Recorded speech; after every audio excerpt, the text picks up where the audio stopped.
There are many who would say, well, you talk about experiencing God. I put it to you, you're simply experiencing experience, that you're inventing this. Or that you're having some sort of experience and you inappropriately say, this is God.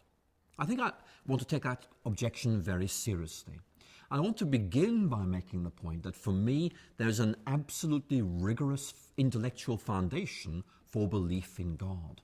For me, belief in God is not a wish fulfillment. Indeed, when I was an atheist myself, I think I very much hoped there was no God. And therefore, being forced to the position of saying the best way of making sense of things, say there is a God, was a very big change for me indeed. Then I come to the question of experience. And I experience God as I experience other people, as a personal being with whom I can relate. But I do not say because I experience God, there is a God. Rather, it's because I know there is a God and because the Christian tradition speaks of God in certain ways that I realize that the experiences of what I might otherwise describe as transcendence actually really are that of a personal God.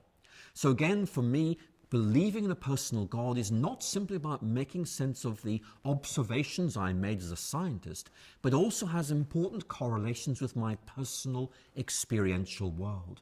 And again, I want to emphasize this point. Christianity has a capacity to make sense of things, not simply the scientific endeavor, but history, culture, and also personal experience. We're talking today in Oxford, and C.S. Lewis is a great Oxford person. One of the points that Lewis makes is that we have experiences which are very, very important to us. But without belief in God, we can't make sense of them. They are arbitrary. They serve no purpose at all.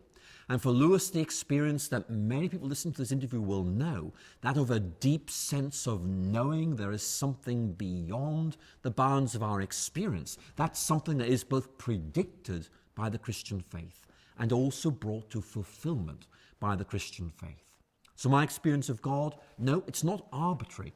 It makes sense.